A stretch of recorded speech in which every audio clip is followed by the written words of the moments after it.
दिल्ली से उसके पति का तबादला जब हैदराबाद की वायुसेना एकेडमी में हुआ था, तब उसने उस नई जगह के बारे में उत्सुकतावश पति से कई प्रश्न पूछ डाले थे। उसके पति अरुण ने बताया था कि एकेडमी हैदराबाद से करीब 40 किलोमीटर दूर है।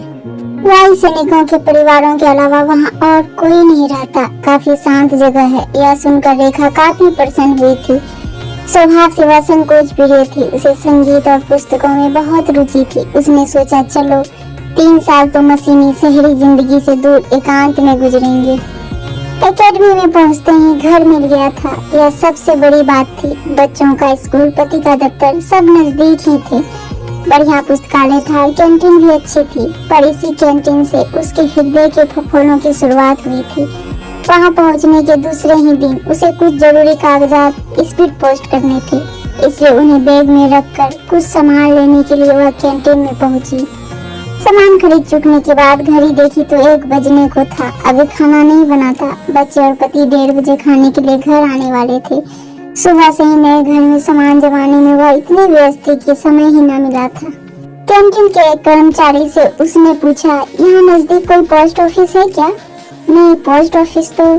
तभी उसके पास खड़े एक व्यक्ति जो वेशभूषा से अधिकारी ही लगता था, ने उससे अंग्रेजी में पूछा था, क्या मैं आपकी मदद कर सकता हूँ? मैं उधर ही जा रहा हूँ। थोड़ी सी झिझक के साथ ही उसके साथ चल दी थी और उसके प्रति आभार प्रदर्शित किया था। रेखा शायद वह बात भूल भी जाती, क्योंकि नील के व्यक्तित्व में कोई असाधारण बात नहीं थी। लेकिन उसी शाम को नील उसके पति से मिलने आया था और फिर उन लोगों में दोस्ती हो गई थी।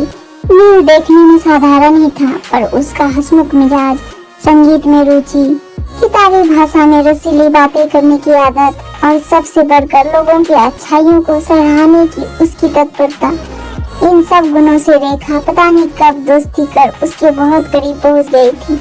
नील की पत्नी अपने बच्चों के साथ बेंगलुरु में रहती थी। वह अपने पिता की एकलौती बेटी थी और विशाल संपत्ति की मालकिन। अपनी संपत्ति को वह बड़ी कुशलता से संभालती थी। बच्चे वहीं पढ़ते थे। छुट्टियों में वो नील के पास आ जाते या नील बेंगलुरु चला जाता।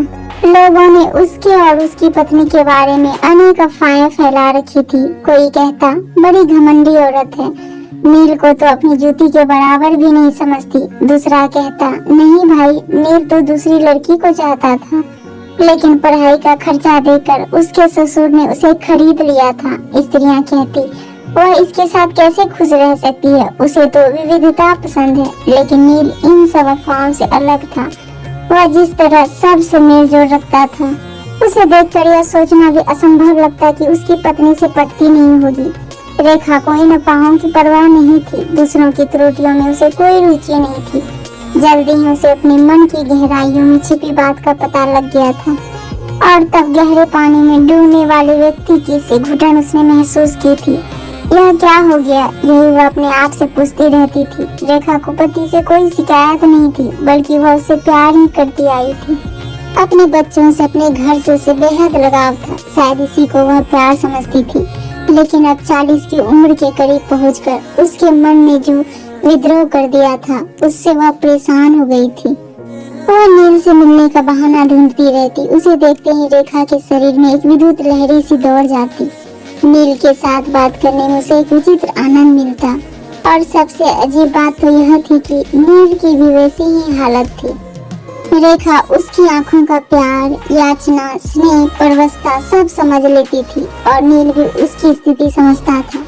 वहाँ के मुक्त वातावरण में लोगों का ध्यान इस तरफ जाना आसान नहीं था और इसी कारण से दोनों दूसरे से छिपकर मानसिक सहचार की खोज में रहते और मौका मिलते ही उस सहचार का आनंद ले लेते।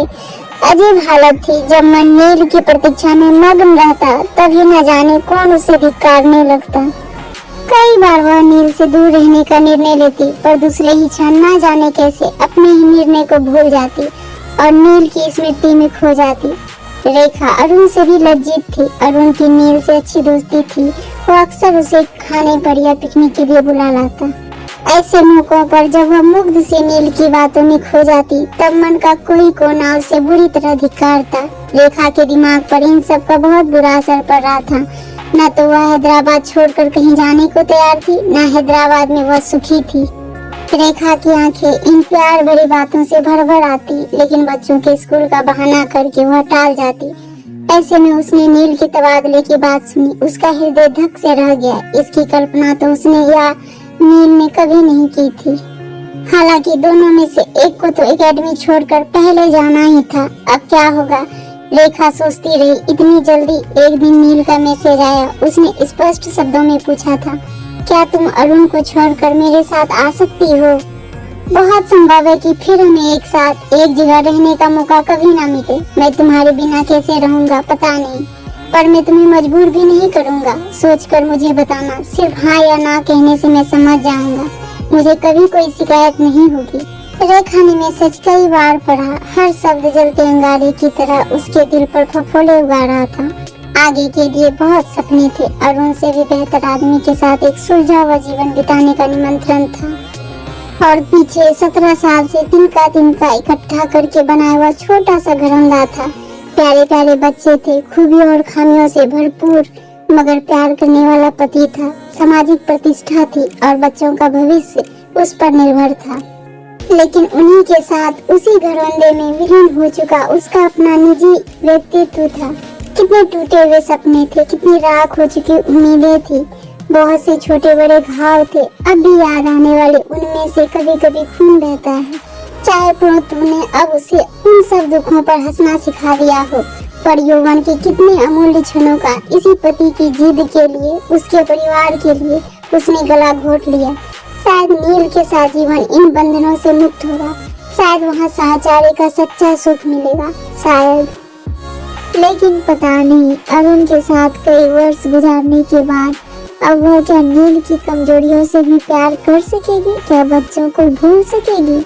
नील की पत्नी, उसके बच्चे, अरुण अपने बच्चे, इन सब की तरफ उठने वाली उंगलियां क्या वह सह सकेगी?